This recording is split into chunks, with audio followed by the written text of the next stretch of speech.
PC Sharma का बयान। शेखर लोधी के एनकाउंटर पर कहा कि रातीवड़ के टीआई को बधाई देता हूं, लेकिन पूरे प्रदेश के अंदर जिस प्रकार की घटना हो रही है, रेत अपराधियों पर कोई रोक नहीं लगाई जा रही। 15 महीने की सरकार में माफियाओं पर कार्रवाई की गई थी। कोरोना महामारी पर कहा, पूरे प्रदेश में कोरोना की टेस्टिंग कम हो रही है, जितने मरीज निकल रहे हैं उतने बेड नहीं है। गृह मंत्री के बयान पर कहा कि कांग्रेस में जितने भी सीनियर लीडर हैं उन सबकी बात सुनी जाती है, सबकी सहमति से निर्णय होते हैं। हम उपचुनाव में सभी 26 सीटें जीतेंगे। और तो और अभी ये भी बात सामने आ रही है कि जो नए भोपाल में कोटरा सुल्तानाबाद, इसको भी लॉकडाउन किया है 3 दिन के लिए। ये कहा जा रहा है कि अरेरा कॉलोनी, शिवाजी नगर, इन सब के मार्केट्स भी बंद करने की बात हो रही है। कल इसमें बाघ सेवनिया सभी, और कल जो अतिक्रमण, जिस तरह से संक्रमण फैल रहा है, इन मामलों को लेकर एक बैठक भी है कलेक्टर ऑफिस में। मैं समझता हूँ इन लोगों को वो स्टेप्स लेना चाहिए कि आम जनता परेशान ना हो।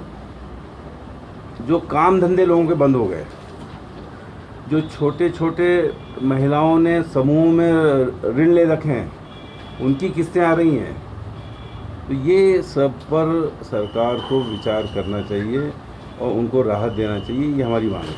मैं जो रातीबड़ के टीआई है तिवारी जी, उनको बधाई देना चाहूँगा कि उन्होंने एक हत्या के इनामी अपराधी को पकड़ा है और उसने गोली भी चलाई और उसका उन्होंने मुकाबला किया।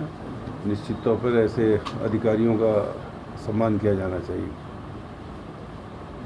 लेकिन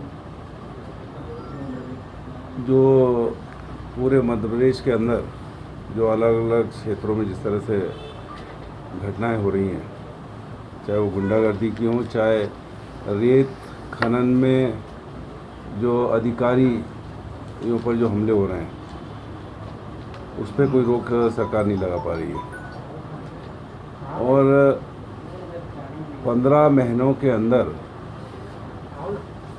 कमलनाथ जी की सरकार ने और उस समय के गृह मंत्री ने जो एक बहुत बड़ा काम किया था, माफिया पे कार्रवाई, मिलावट पे कार्रवाई, ये अपने आप में पूरे हिंदुस्तान में उसकी क्रेडिट मिली थी और ऐतिहासिक थी।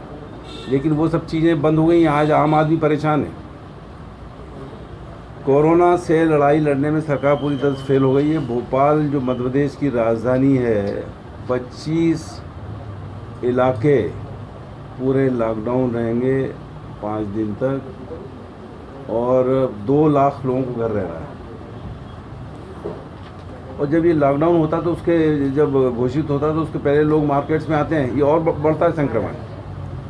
इस मामले में मैंने एक याचिका भी मध्य प्रदेश के हाई कोर्ट में लगाई थी कि ये टेस्टिंग कम हो रही है और समय पर नहीं हो रही है।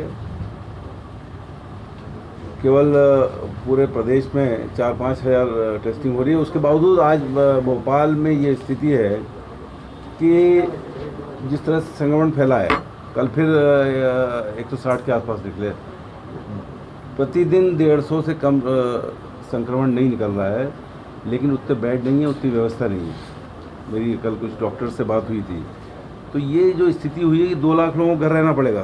पहले अनाउंस होता तो ये अपनी व्यवस्था कर लेते हैं। आप लॉकडाउन सडन घोषित कर देते हैं, तो मेरा ये कहना है। और फिर वो गरीब आदमी जो इन क्षेत्रों में रहता है, जिसके पास जो प्रतिदिन राशन की व्यवस्था करता है, उसके पास राशन की कोई व्यवस्था नहीं। ये भी हमने कोर्ट में लगाया है कि भाई जिनके पास राशन कार्ड नहीं है, जिनको राशन कार्ड मिल गया है, पर्ची नहीं है, उनको तो राशन दो। वो सरकार इन मामलों में गंभीर नहीं है।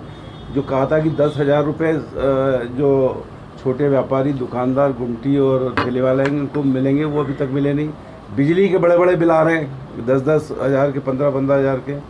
कल ऊर्जा मंत्री जी गए भी थे वहाँ, लेकिन उस पर कोई राहत नहीं मिल रही है। ये सब चीज़ों में जब तक राहत नहीं होगी, मैं समझता हूँ कि सरकार इन सब मामलों में बैकफुट पे और फेल है। मंत्री जी खुद के कम बुजुर्ग हैं,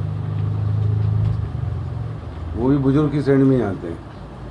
और ये मान के चलिए कि जितने भी जो सीनियर लीडर हैं, सबकी बात सुनी जा रही है। हम कांग्रेस के अंदर सब सामूहिक निर्णय होता है, और इसीलिए हम ये देख रहे हैं कि भारतीय जनता पार्टी के बहुत से नेता प्रतिदिन कांग्रेस ज्वाइन कर रहे हैं, क्योंकि लोग, जनता समझ गई है, लोग समझ गए हैं कि इन 26 सीटों पर आज भी जो कमलनाथ जी ने जो सर्वे कराए हैं 3 उसमें 5 से लेके 10% तक की बढ़त है। अभी कैंडिडेट डिक्लेयर नहीं हुए हैं, जिस दिन कैंडिडेट डिक्लेयर हो जाएंगे ये 10 से ऊपर पहुंच जाएगी और सबकी सब सीट हम जीतने वाले हैं और हर एक्शन का रिएक्शन होगा, कांग्रेस की सरकार बनेगी।